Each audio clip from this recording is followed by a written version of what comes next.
Ora, este Senhor é o Espírito, e onde está o Espírito do Senhor, aí há liberdade. Segunda carta de Paulo aos Coríntios, capítulo 3 e o verso 17. Com esse texto áureo, nós estamos dando início à nona lição do primeiro trimestre do ano de 2025. Lição esta que tem por título: Quem é o Espírito Santo? Você está no canal do presbítero Isaías Gonçalves, canal que tem por título Crente que frequenta IBD é diferente. E nesse trimestre, no primeiro trimestre do ano de 2025, nós estamos estudando em defesa da fé cristã, combatendo as antigas heresias que se apresentam com nova aparência. A verdade prática desta lição diz assim: é necessário primeiro conhecer a verdadeira identidade do Espírito Santo, à luz da Bíblia, para então poder defendê-la. Nossa leitura bíblica em classe está no Evangelho segundo escreveu João, no capítulo 14, versículo 16, 17 e 26. Depois no capítulo 16, do versículo 7 ao 14. João 14, 6 diz assim: E eu rogarei ao Pai, e ele vos dará outro Consolador, para que fique convosco para sempre, o Espírito da verdade, que o mundo não pode receber, porque não o vê nem o conhece. Mas vós o conheceis, porque habita convosco e estará com vós, ou estará em vós. Mas aquele Consolador, o Espírito Santo, que o Pai enviará em meu nome, vos ensinará todas as coisas e vos fará lembrar de tudo quanto vos tenho dito. João capítulo 16, o verso 7 diz assim: Todavia digo-vos a verdade, que vos convém que eu vá, porque se eu não for, o Consolador não virá a vós, mas se eu for, enviá-lo-ei. E quando ele vier, convencerá o mundo do pecado, da justiça e do juízo. Do pecado, porque não creram em mim. Da justiça, porque vou para meu Pai e não me vereis mais. E do juízo, porque já o príncipe deste mundo está julgado. Ainda tenho muito a vos dizer, mas vós não o podeis suportar agora. Mas quando vier aquele Espírito da verdade, ele vos guiará em toda a verdade, porque não falará de si mesmo, mas dirá tudo o que tiver ouvido e vos anunciará o que há de vir.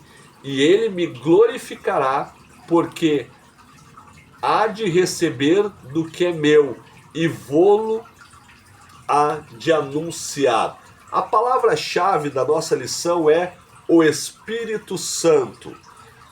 As lições passadas nós falamos sobre as controvérsias e as heresias que se levantavam quanto à pessoa de Jesus Cristo, quanto à divindade, quanto à deidade de Cristo. E é importante nós salientarmos que no Concílio de Nicéia foi resolvido esta questão da deidade ou da divindade de Jesus. O que vem a ser os concílios? Eu expliquei na última aula que os concílios é a reunião dos bispos que, em certo momento, quando se levantava alguma heresia ou alguma contradição, eles se reuniam em alguma cidade, os bispos da igreja primitiva, e se debruçavam sobre as escrituras, sobre os escritos paulinos, sobre os evangelhos, sobre os escritos de João, sobre os escritos também dos pais da igreja, Filo de Alexandria, Eusébio de Cesareia, entre outros, e aí eles começavam a estudar tudo aquilo que eles tinham até aquele momento para desenvolver uma doutrina que foi ensinada por Cristo, mas com o passar do tempo ela acabou se perdendo, ou através das heresias, as heresias começaram a contaminar essas doutrinas.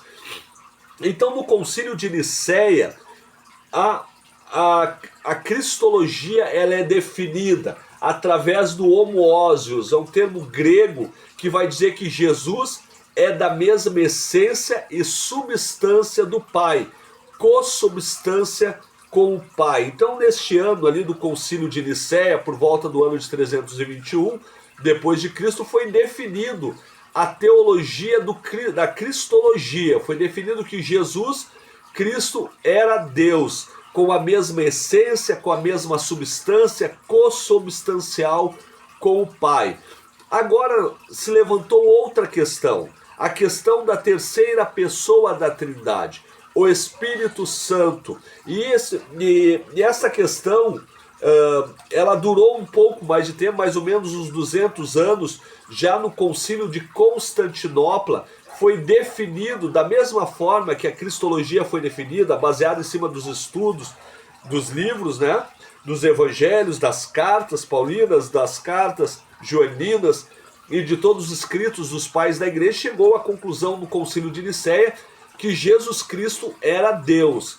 Agora, no Concílio de Constantinopla, também é definido a questão da Trindade. O Espírito Santo, ele é definido como a terceira pessoa da Santíssima Trindade, da mesma essência e substância do Pai e do Filho, consubstancial do Pai e consubstancial do Filho. E esta palavra Trindade, ela não consta nos escritos bíblicos, nos escritos dos evangelhos, ou em Atos, ou no Novo Testamento em geral, não está a palavra Trindade. Ela é definida pelos pais da igreja. E aqui no Concílio de Constantinopla é definida esta questão de que o Espírito Santo, ele também é Deus, assim como o Pai e o Filho, ele também é Deus. Nós temos aqui o credo de Atanásio. O credo é o resumo da ata que saía desses concílios. E aqui está o credo escrito por Atanásio após o Concílio de Constantinopla. Olha só o que vai dizer: tal como é o Pai, tal é o Filho e tal é o Espírito Santo. O Pai é incriado, o Filho é incriado e o Espírito Santo também é incriado. Mas não há três incriados, e sim um incriado. Ele é o Espírito Santo e existe por si mesmo. Ele pertence à mesma essência e substância indivisível e eterna do Pai. Esse credo, ele é bastante complexo na fórmula das palavras, no jogo de palavras, mas ele é necessário quando diz assim que não há três. Ele vai falar que o Pai é incriado, ou seja, ele não foi criado. O Filho é incriado e o Espírito Santo é incriado, mas é necessário dizer que não há três incriados, e sim um criado, porque os três são um.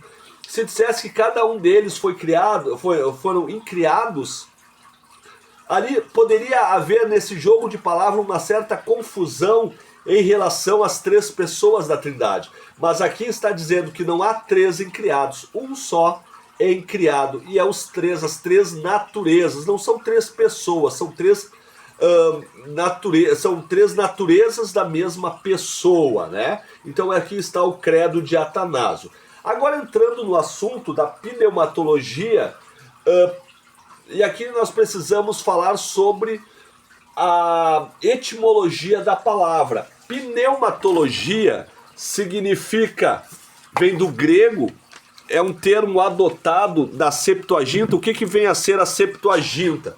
A Septuaginta é a tradução da Bíblia do hebraico para o grego. E na Septuaginta, essa expressão que antes era ruach, no Antigo Testamento, no hebraico é o ruach, né? Significa o Espírito.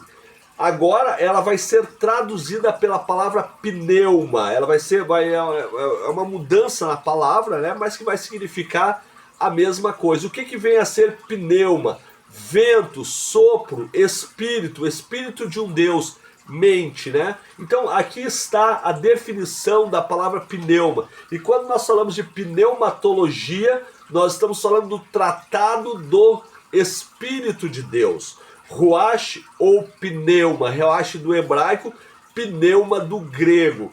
E aqui nós temos embaixo ali, ruach Elohim, né? Quando o Antigo Testamento da Bíblia hebraica traz esse termo, ruach Elohim, ele está falando do Espírito de Deus, né? O texto que nós lemos ali, a leitura bíblica em classe, ela traz um texto bastante interessante a respeito desta questão da vinda do Espírito Santo. Aqui Jesus está dizendo, e Paulo está escrevendo, né? E eu rogarei ao Pai, e ele vos dará outro consolador, para que fique convosco para sempre.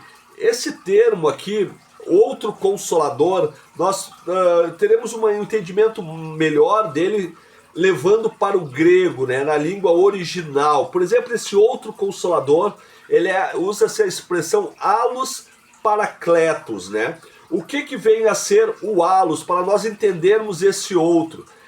Somente 5 passagens da Bíblia, principalmente nas cartas do Evangelho de João, 4 no Evangelho de João e uma nas cartas de João, João vai usar essa expressão allos como outro. Porque quando se trata, existem 2 formas de dizer outro no texto grego, né? Ou allos ou héteros. Quando a gente usa a expressão héteros, a gente está se referindo a outro de 2.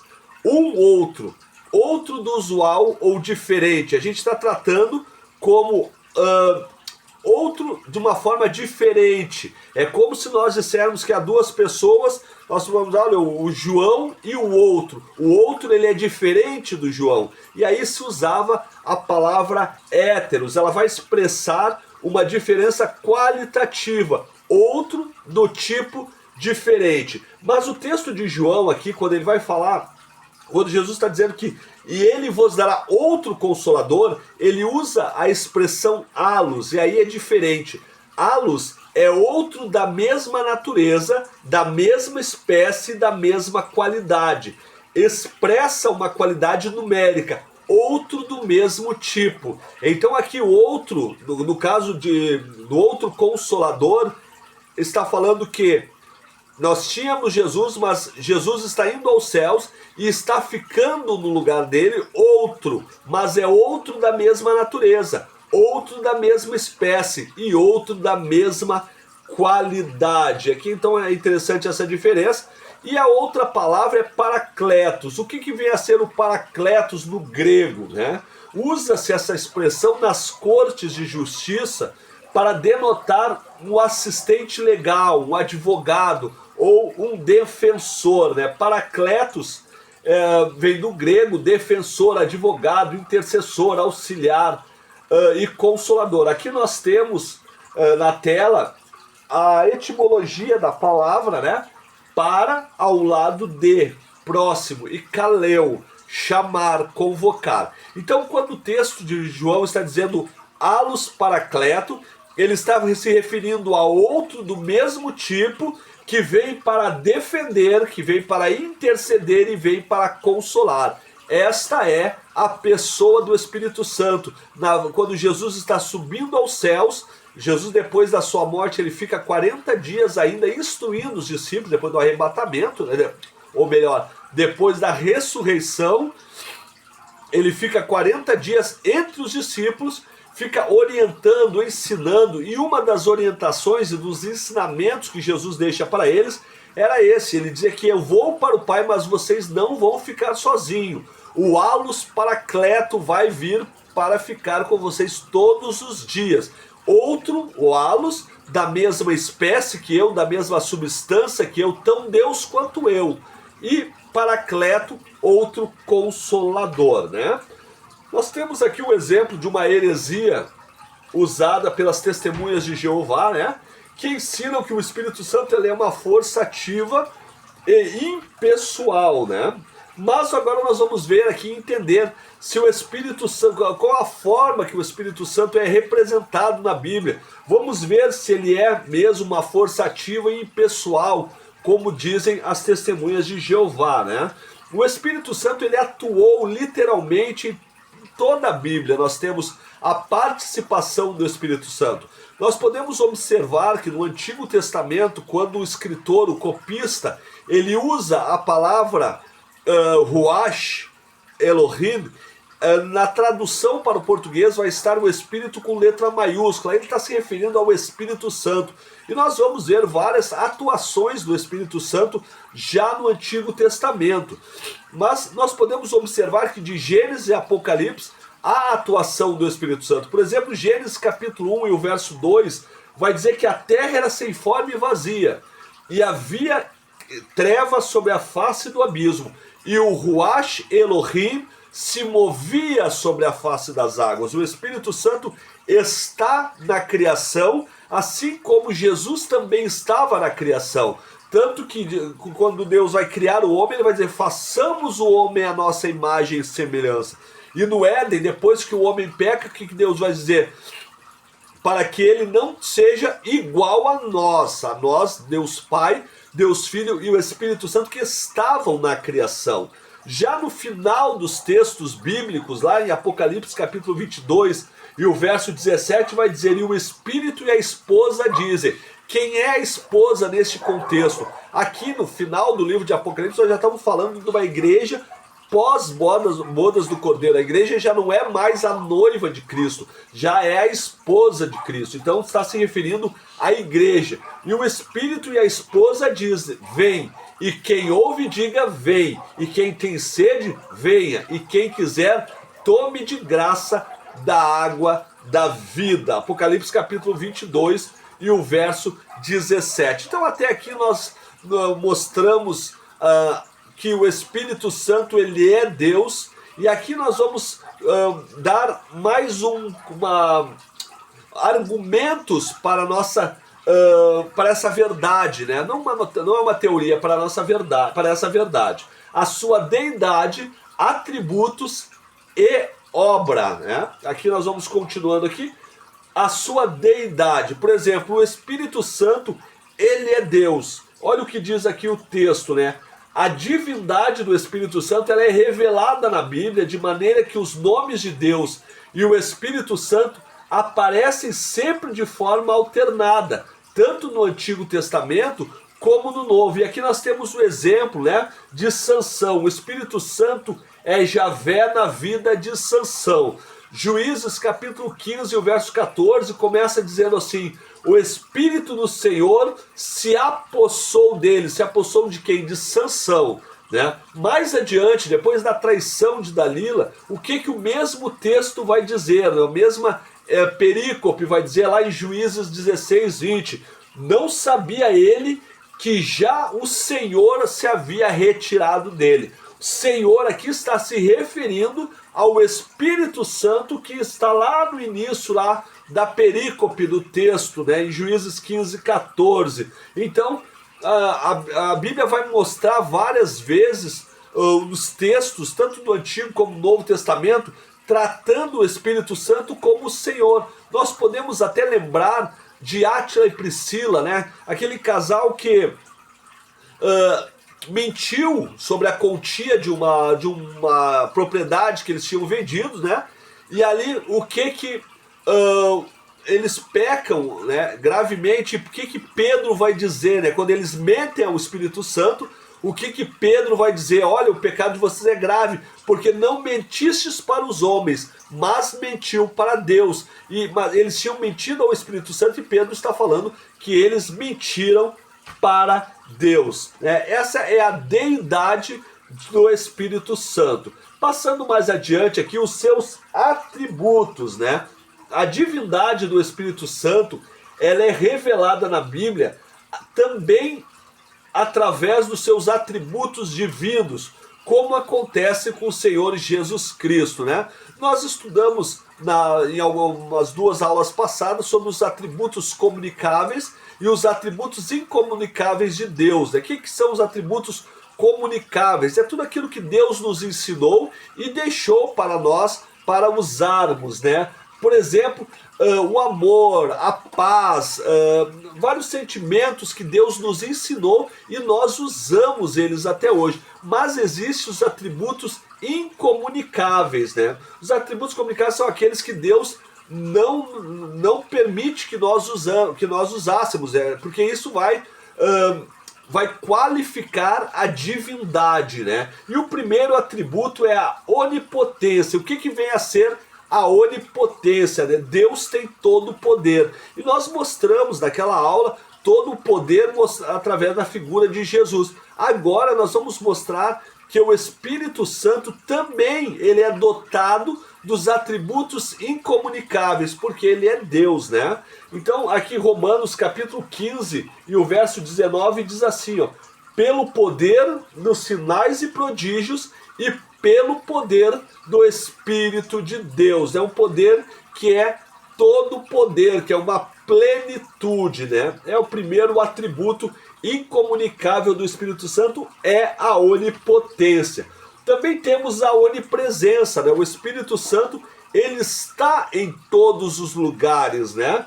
E aqui Salmo 139, do verso 7 ao 10 vai dizer, né? É um texto muito bonito, ele vai dizer aqui: para onde me irei do teu Espírito? Olha o que o salmista Davi está dizendo.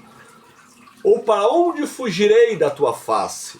Se subir ao céu, lá tu estás. Se fizer no inferno a minha cama, eis que tu ali estás também.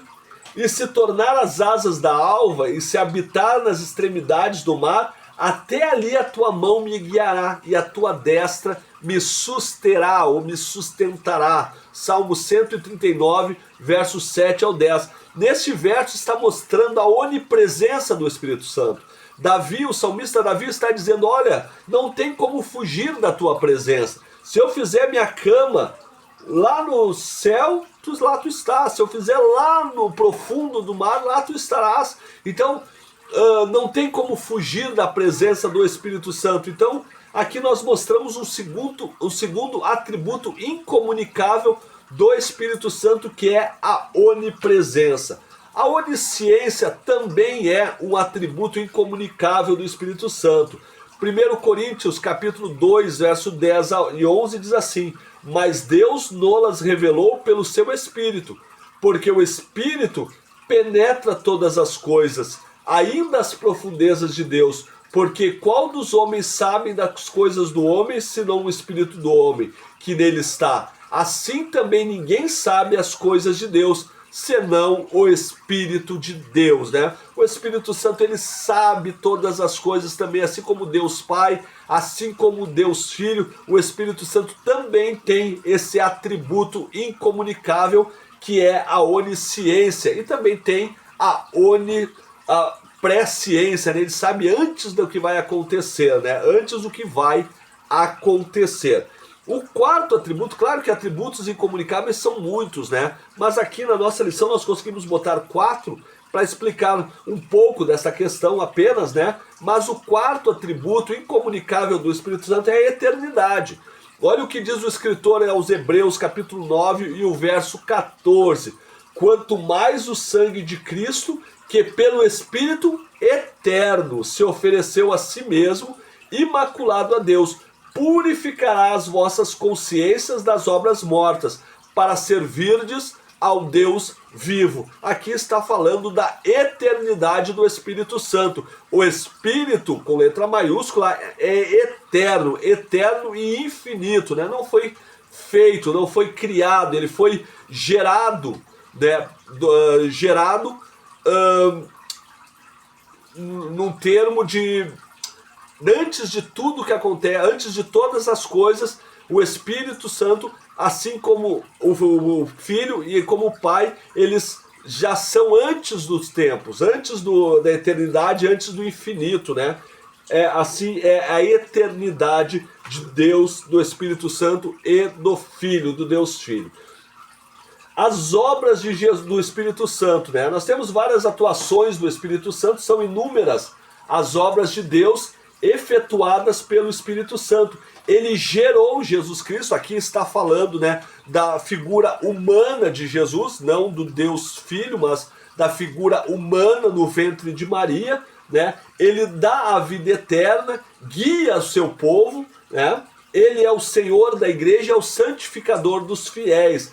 O Espírito Santo ele habita nos crentes, ele é o autor do novo nascimento, né? O novo nascimento só é possível pelo Espírito Santo, é ele que convence o homem do pecado, é ele que convence o homem da sua situação para poder aceitar a Cristo como Salvador.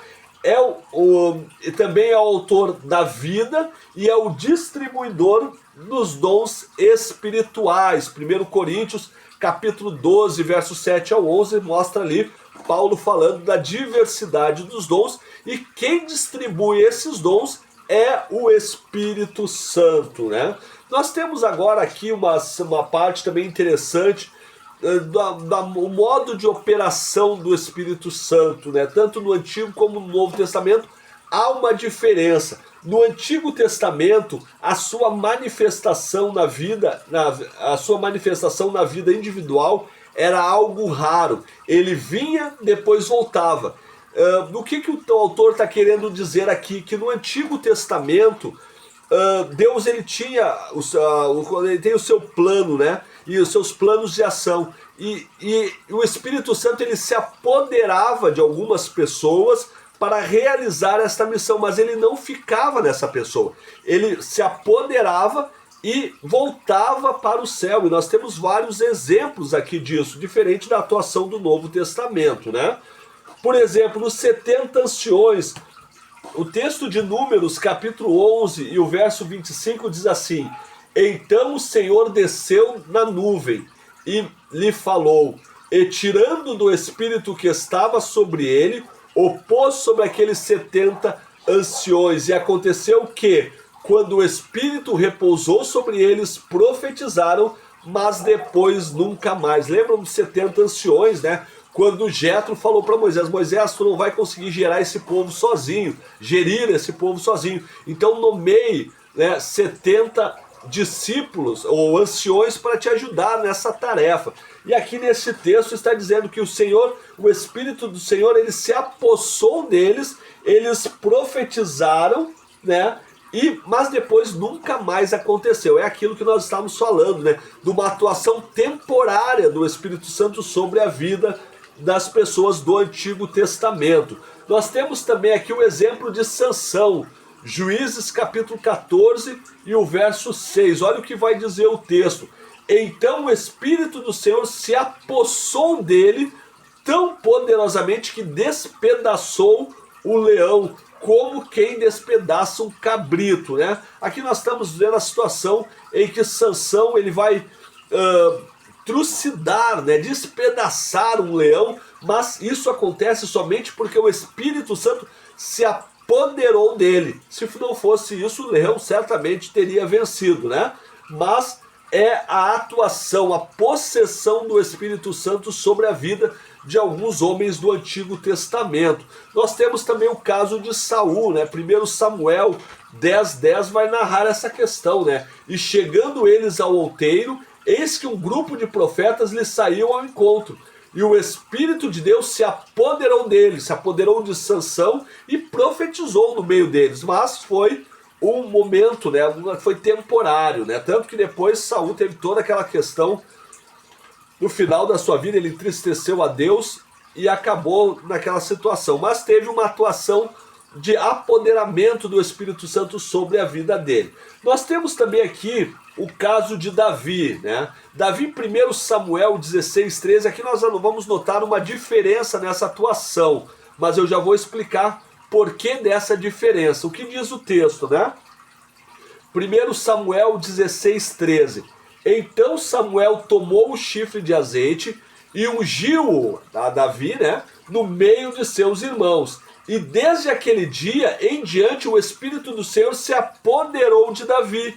Então Samuel se levantou e voltou a Ramá. Aqui, o Espírito Santo na unção, quando Samuel unge a Davi, o Espírito Santo ele vai se apoderar de Davi e vai deixar uma marca. Ele vai deixar uma influência sobre a vida de Davi, tanto que ele vai reinar com sabedoria sobre Israel, né?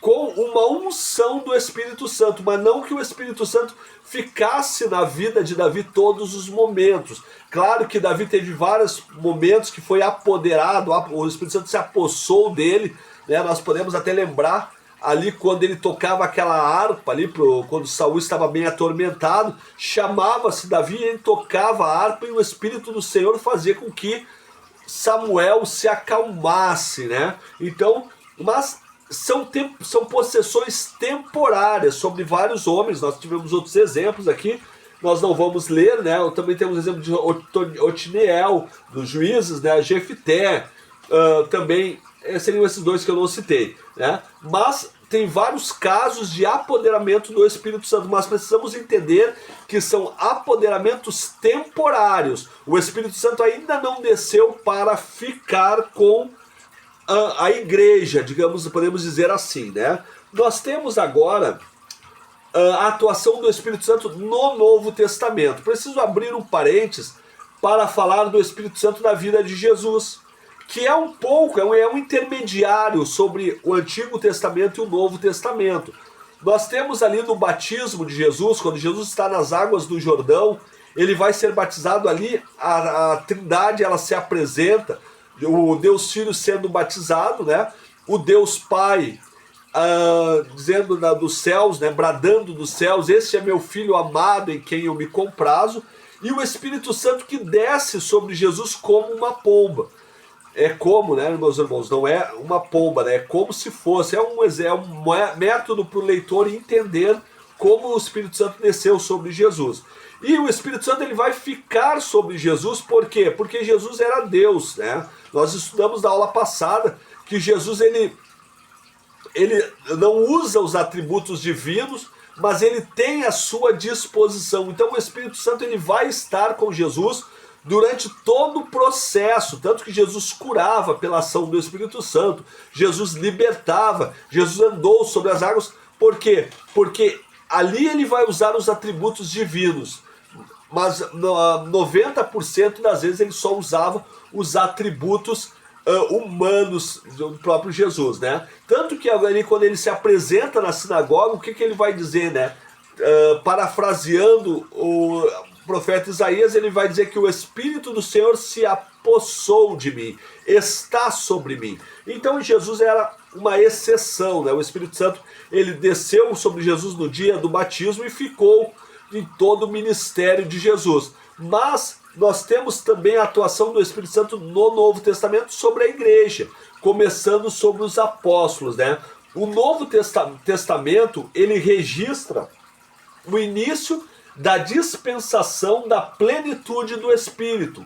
Essa nova era começou com a descida do Espírito Santo no dia de Pentecostes e só termina no arrebatamento. Atos capítulo 2, verso do 1 ao 11 e ao 33, ele conta essa descida do Espírito Santo. Ali começa a dispensação da plenitude do Espírito. Ali está se confirmando aquilo que Jesus havia dito: olha, se eu for, o Espírito Santo, o Alus Paracleto, vai descer sobre vós. E aí Jesus ele sobe aos céus, os discípulos vão para casa, para o cenáculo, ali a casa da mãe de Marcos, né? Tinha uma parte em cima, ali um sótão, onde era chamado de cenáculo. A família de Marcos era uma família rica, então tinha um cenáculo em cima da casa, e eles se reuniam nessa casa e ficaram orando durante 10 dias. Ao findar os 10 dias, o Espírito Santo desce sobre eles no dia de Pentecostes, e ali o Espírito Santo vai descer como um vento veemente, impetuoso. Foram vistas línguas repartidas como de fogo sobre a cabeça de cada um, e ali se inicia a dispensação da plenitude do Espírito. O Espírito desce sobre a vida dos discípulos, mas não volta mais. Fica com os discípulos, fica com a igreja, com todos aqueles que aceitam a Jesus. Está iniciada a dispensação da plenitude do Espírito. A partir do momento que aceitamos a Jesus, o Espírito Santo está conosco. Diferente do Antigo Testamento, quando só se apoderava ou só se empossava, agora não. É uma atuação diferente. O Espírito Santo está conosco todos os dias. Até quando? Até o arrebatamento da igreja, né? Quando ele vai subir em corpo aos céus, juntamente com a igreja. Já na grande tribulação não há Espírito Santo na terra, né? Não há a presença do Espírito Santo na terra, porque o Espírito Santo está nas bodas do Cordeiro juntamente com a igreja, né? Então, continuando aqui já para a parte final da nossa lição, né? As heresias antigas e novas. Muitas heresias se levantaram quanto a essa questão do Espírito Santo. A principal dela, né? Estamos aí com Ário de novo, né? Os arianistas, seguidores de Ário, considerava também o Espírito Santo como criatura. Embora esse tema estivesse fora das discussões da época, né? Estava muito centrado na questão da cristologia, mas Ário também falava a sua visão sobre o Espírito Santo. Tanto que Eunômio, um dos arianistas mais radicais, ele considerava o Espírito Santo como o mais nobre das criaturas produzidas pelo Filho, a pedido do Pai. Ele dizia que o Filho criou o Espírito Santo. É uma heresia, né? O Espírito Santo, ele não é criado, ele não é gerado, ele é Deus desde a eternidade, né? Nós temos também outra heresia chamada tropicianismo, né? Era uma seita do Egito cujo nome vem de tropos, figura. Atanásio assim denominou por causa da exegese figurada deles. Eles diziam que o Espírito Santo, ele era um anjo, ele era uma criatura, mas não era Deus. É uma outra heresia. A terceira heresia, e a mais grave delas, embora não tenha tido uma propagação tão grande, mas era a mais grave, é a pneumatomacianos, né? A etimologia desta palavra, né? O termo pneuma fala de espírito e mochanai fala de falar mal, contra o espírito, falar mal do espírito, né? Eles eram opositores do espírito. Eustáquio de Sebaste viveu do ano 300 até 380, foi o principal defensor dessa heresia. O movimento negava a divindade do Espírito Santo, ainda mais, eles eram extremamente contra o Espírito Santo, né? E as heresias da atualidade, né? O grupo religioso das Testemunhas de Jeová, eles seguem as teorias arianistas, né? Eles vão negar que o Espírito Santo seja Deus, embora vão dizer que o Espírito Santo, ele é uma influência, uma boa influência, né? Eles não vão dar a divindade ao Espírito Santo. Seus líderes negam a divindade e a personalidade do Espírito Santo. Nós lemos aquele texto, né, quando, na igreja de Antioquia, aquele texto muito bonito, quando o Lucas está escrevendo ali sobre como foi separado os bispos da igreja de Antioquia, né? O texto vai dizer assim que o Espírito Santo falou: separai para mim Barnabé e Paulo e Barnabé para a obra que os tenho chamado. Então nós temos o Espírito Santo que tem sim personalidade, além de ser divino, ele tem personalidade, né? Aqui também na parte final, o Espírito Santo em outras religiões, uma crença estranha, né? Os intelectuais da religião islâmica, por exemplo, se apegam às palavras do Alcorão atribuídas a Jesus: sou para vós mensageiros de Alá, para confirmar a Torá que havia antes de mim e anunciar um mensageiro que virá depois de mim, cujo nome é Ahmad. Nesse texto aqui há uma mudança da palavra que faz toda a diferença nesse texto. Nesse mesmo texto que nós falamos ali, o texto de João 14, né? Na Torá, ele olha aqui o que vai dizer, qual vai ser a diferença, né? Eles interpretam essa passagem corânica da Torá, né, como cumprimento da promessa que Jesus fez sobre a vinda do Consolador, do Paracleto. Eles confundem a palavra grega periklotos, renomado ao redor, ilustre, como paracletos. Então dá toda a diferença. Paracletos é o advogado, consolador, mas eles usam aqui na Torá uma palavra semelhante, mas não igual, né? Periklotos, que fala sobre ilustre. Quando fala de ilustre, é diferente de outro da mesma substância, outro do mesmo jeito, né? Então, ali está o problema deste texto dos islâmicos, né? Jesus disse que o Consolador é o próprio Espírito Santo. João 14, 26. A promessa do Senhor Jesus é para que fique convosco para sempre. Trata-se de um ser que não morre, mas sim que vive para sempre pelos séculos dos séculos. Esta lição é muito interessante, né, meus irmãos? Nós podemos ver aí as heresias que se levantam contra a pessoa do Espírito Santo. Mas nós precisamos entender que assim como o Deus Pai, o Deus Filho, o Deus Espírito Santo, ele faz parte da Trindade, ele é tão Deus, é Deus de Deus, Senhor de Senhor, né? Isso é o que vai dizer o credo, né? E é o que nós entendemos através das Escrituras, quando fala que o Espírito Santo, ele é o alus paracleto, que ficaria com a igreja todos os dias até o arrebatamento da igreja. Agradeço você que ficou até o final desta aula, né? Peço já que se inscreva no canal, acione o sininho ali, sempre que entrar alguma aula nova, o sininho vai tocar e aí você pode estar atualizado com as nossas aulas da Escola Bíblica Dominical, assim como os outros cursos que temos colocado no canal. Deus abençoe a todos em nome de Jesus.